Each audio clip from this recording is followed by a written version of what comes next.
Welcome back, citizens! An important characteristic of any form of government in which citizens have rights is the ability to question and even criticize that same government. Whether it's an authoritarian government ruled by a monarch or democracy in which citizens vote, there are several basic rights expected by citizens. Those include petitioning the government to resolve issues, assembling peacefully, and speaking freely without fear of retribution. You probably remember that all of those rights are guaranteed in the United States by the First Amendment, which also guarantees another freedom vital to our form of government. That would be the freedom of the press. Today we're going to take a look at the scope of the media's importance in the day-to-day functioning of our government.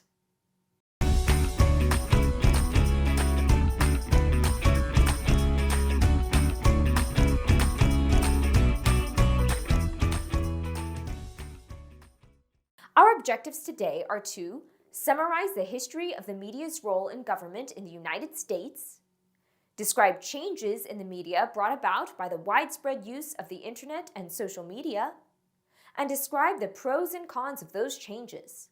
Let's get to it.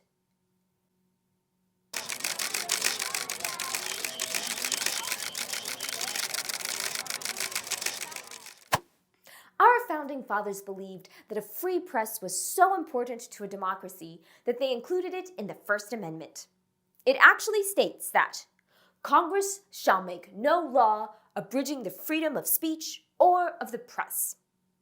This guarantees that the media is free to report facts, investigate wrongdoing, and monitor and criticize the government at all levels.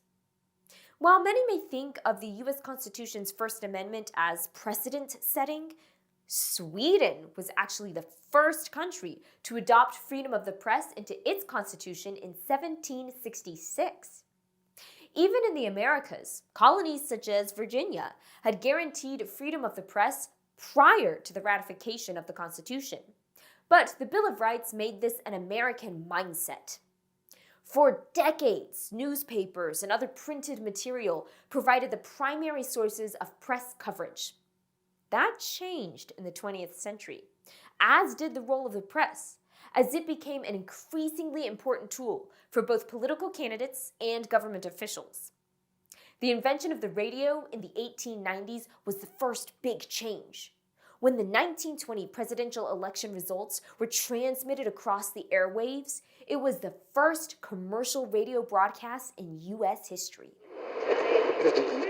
The radio became an alternative medium for entertainment, communication, and news, and soon became a new way for leaders to communicate to the masses.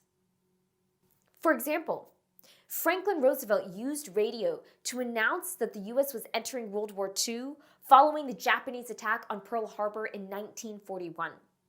But the radio was replaced as the primary form of communication in the mid-20th century by the television, a new device that allowed viewers to both see and hear the message and the messenger. TV's potential influence became obvious in 1960 during the presidential debates between John F. Kennedy and Richard Nixon. The series of 4 debates were the first televised for any presidential election, and surprisingly, did not happen again until 1976. The biggest takeaway from the Kennedy-Nixon debates was that many who listened on radio believed that Nixon won, while most who watched on television considered JFK the winner. Television grew to become an important tool for the government. For example, presidents for years have used it to broadcast State of the Union addresses to the nation and the world. For years, most Americans had access to only 3 or 4 channels, but as cable television spread across the nation in the late 20th century, so did viewer options. By the end of the 20th century, television became the primary media from which people got information about the government. But that all changed.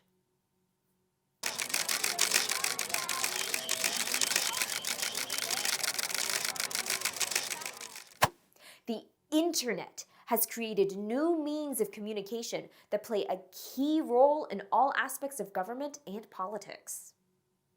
It has allowed for yet another form of the press to spread information regarding the government, and another medium for our leaders to use to communicate to the public. Information can be obtained instantly, and the options for sources are seemingly endless, which has led to social media. Modern forms of communication include social media platforms that can enhance the public's access to information about the government. For many, this is how they get their news and information, and on what they base their opinions. Most don't read newspapers anymore, and most who do so read articles online, not a printed version. Radio has become more focused on specific markets as people find other entertainment and news sources of their own choosing. And television has become one of the least trusted sources of news, as individuals of various political beliefs consider most channels to be biased and leaning ideologically one way or the other. The result is that today, with the internet, people can choose from thousands and thousands of news sources, and many choose those that align with their beliefs and values. Doing so provides individuals with more information than ever before, but it can lead to a biased version that limits information and may not provide a completely accurate account. That's because social media and its ease of access also provides an ease of opportunity for abuse.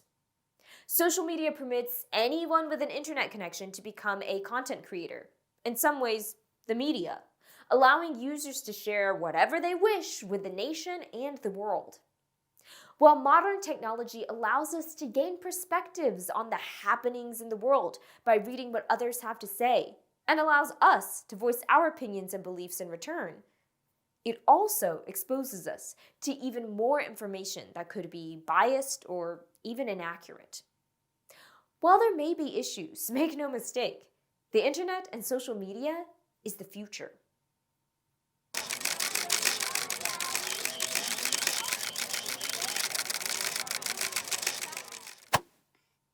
So, if social media and the internet are here to stay, and they are, let's take a quick look at the pros and cons of the modern media as it relates to government.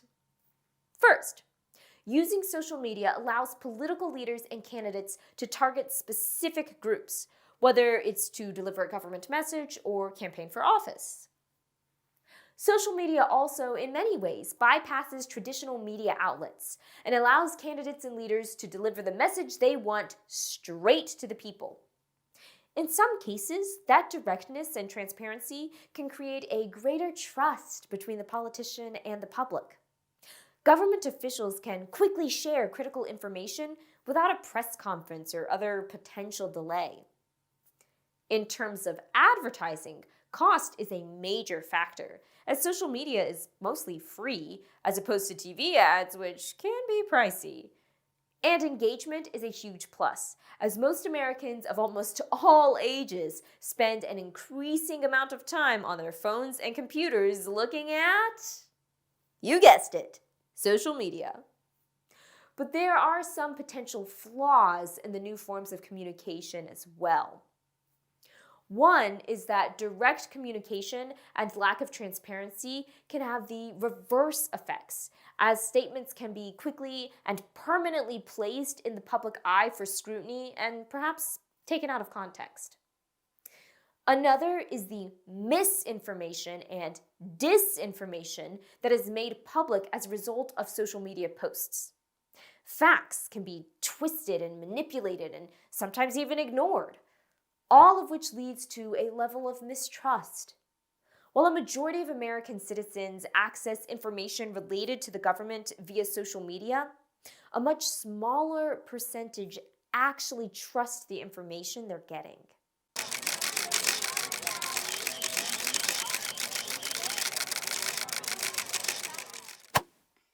Whereas people once stayed informed on political events through a few newspapers, the 20th century brought about radio, then television, and ended with the explosion of the internet and social media.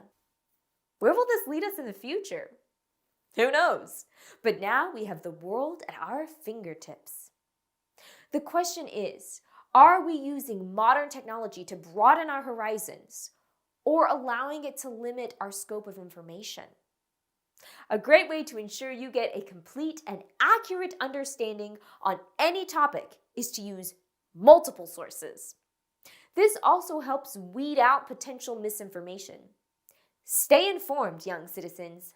Vote, debate, and participate, and remember to always be clever. Hey, hey.